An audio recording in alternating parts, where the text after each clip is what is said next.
In the U.S. Marine Corps, a Marine Expeditionary Unit is a task force that responds to global crises. Known as a MU, this self-contained force comprises all the disciplines a typical mission demands: infantry, artillery, aviation, and logistics.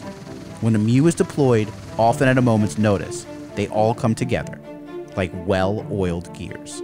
On this episode of Unconventional, I'm riding along on a pre-deployment training raid, bringing together the various elements of a Marine Expeditionary Unit and simulating the complex scenarios the typical MU will see when it's called upon, whenever and wherever that might be.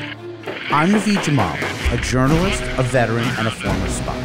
On Unconventional, it is my honor to witness the passing of the torch, to tell the stories of the young women and men who serve in a changing world, and a military balancing tradition and change, and to do it in 36 hours.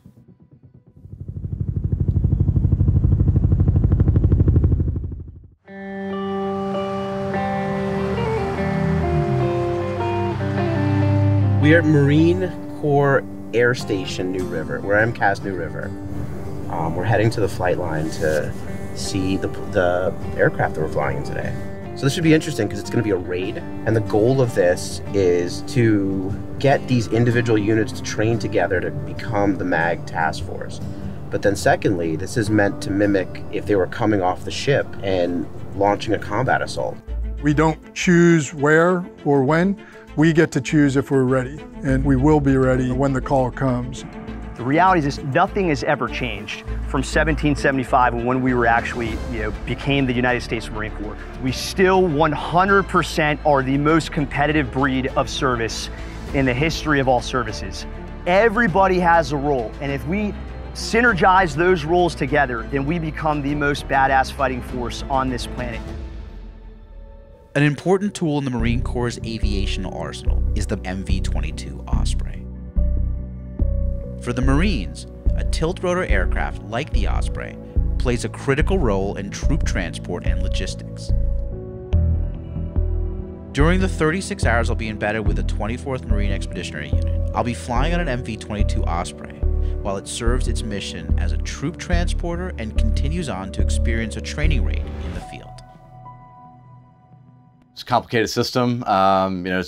You're flying like a helicopter when you take off and land, and then when you're flying, long range, we'll typically fly like an airplane. So sometimes the controls change. Can you give me an idea of what I should expect? Yeah. So if you ever flown in an airliner, you got all the windows, the nice seats, usually facing forward. So it's just like that, is what you're saying? Yeah, exactly. You're going to be really excited. So when you get in the aircraft, imagine just you were on the side where the windows typically are, and everyone's facing inwards. That's what the V-22 is like. In regards to all that, is there something, you as someone who's done this, you're going to look for tomorrow? What's going to be awesome to look for is the integration piece. How are we communicating to the ground units? How are they boarding our aircraft? Like you'll see the Cobras come in on their gun runs. You'll see us delivering the troops on deck. You'll see the Mako, which is the pickup zone. You'll see all of them staged there and getting on the aircraft in serial order. So you'll be able to see a lot of that stuff, which would be pretty cool.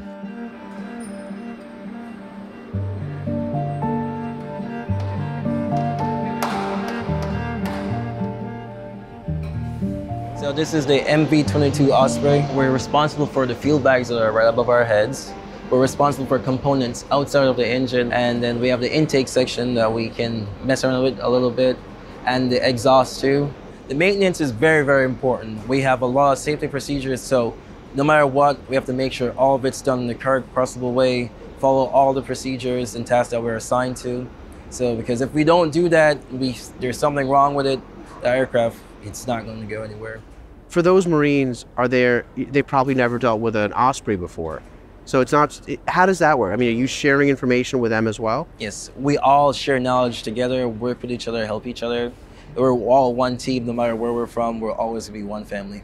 The chance to live on a ship for 6 months. I know it's gonna be hard, but do you see that also as a unique experience? Yes, because we'll end up going to different countries, we'll meet some of our Navy's brothers and sisters, learn more about what they do on the ship. For the 4 years you've worked in this squadron, but now you're gonna be working with infantry Marines, you're gonna be on a ship. Are you excited about the prospect of doing this? I am. It's gonna be my first meal, I'm really excited. And is this your first time on a ship as well? Yes, it is. What do you think? How are you preparing yourself for living on a ship?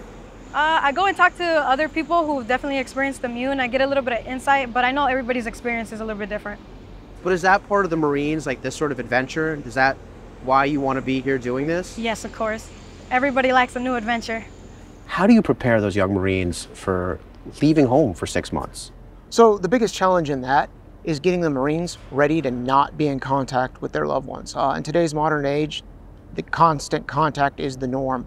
So when we head out to parts unknown, a lot of times that goes away. So having a good friendship network or support network for their spouses alleviates a lot of problems for them. And also the Marines know that they're in capable hands. Back here, it lets them focus on the job at hand. So are you confident that no matter what comes down, your Marines can turn to and meet that objective? Absolutely. The Marines that I work with are more than capable of handling anything that we come across. We train for a variety of things, and we will get the specialized training when certain events come up. But I'm here because I know the Marines can do whatever we throw at them.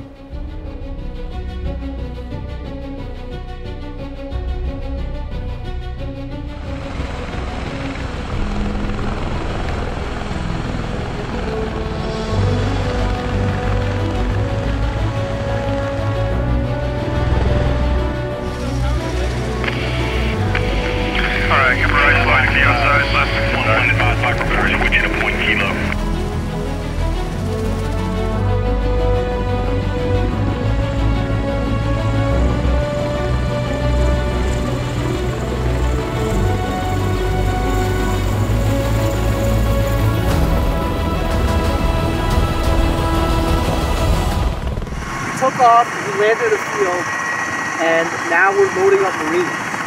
And we're going to take them to combat assault. So this is just what it would be like if this was a real mission. It looks like a Huey, sir. Yeah, it looks like a, yes. Roger. Did not have ETA 5 knots as well as K2 impact area, and runway right for check.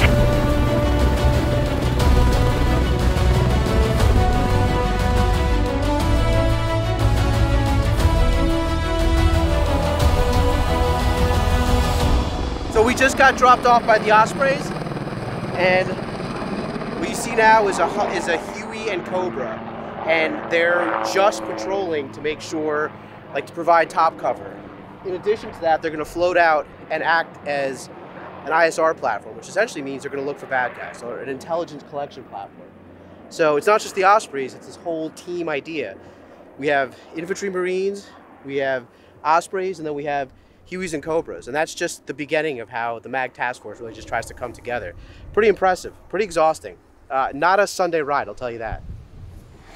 All right, so we're trailing Marines. We just want to give them, they're doing their actual training, so they're going to the woods. They're providing security for the platoon that's going to come in and launch the assault against Mautown.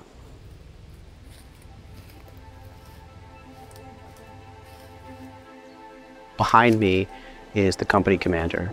He's meeting with his platoon leaders, and you can see there's radio operator right there. And the point is that they're conferring and trying to basically build a plan for the assault. So this is essentially a CP or command post. You can see it's pretty austere living, but this is actually how they would conduct field operations.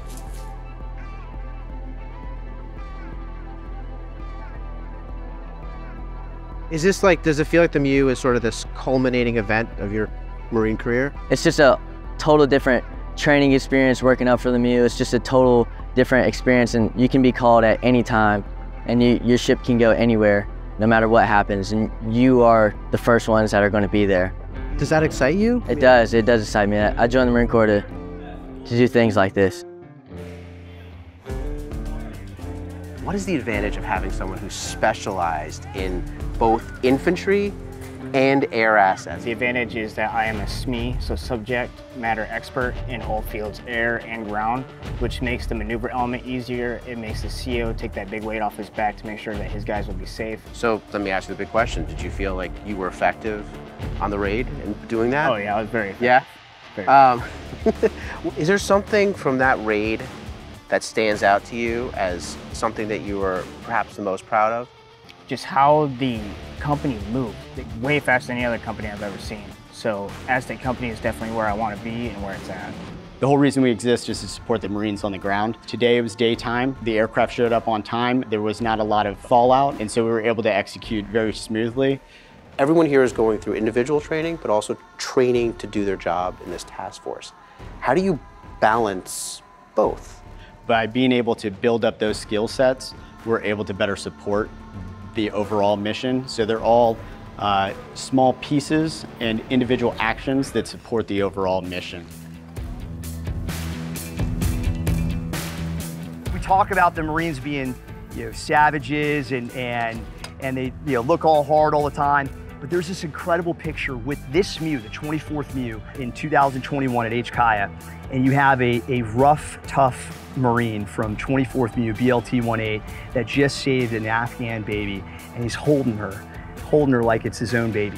I mean, how do you, we train this Marine to be the most lethal, savage fighter in the world, but he's able to recognize, I gotta turn that off sometimes, and I'm gonna hold this baby and recognize this is the most important mission I have right now. That's the Marine Corps in 2023. There's a lot of optimism for me. As you see these Marines progress in this training and kind of reach this pinnacle, what do you feel personally about that? We owe it to their families, whether it's their families that they have now or the families that raised them, to make them the best trained, best capable Marine and force when we go forward. I know realistically that there was all these different elements, and this was the first time that they'd ever worked together. But if no one told me that, I would have no idea that this was truly the first time that they'd ever participated.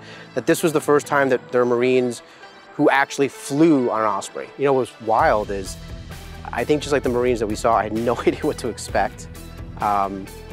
It was both exhilarating, exhausting, hot, sweaty, smelly, but if this was the first time the Marines did it, you couldn't tell. But it was pretty exhausting. I never thought that getting onto an aircraft, getting off of it, moving around in all this chaos could be quite so intense, but it was. Yeah, I grew up watching cartoons. I look at the MAGTF as kind of Voltron. And so we come together, we form the MAGTF, we form the MEU, we form Voltron, and then we go out and we're ready to handle anything that comes at us.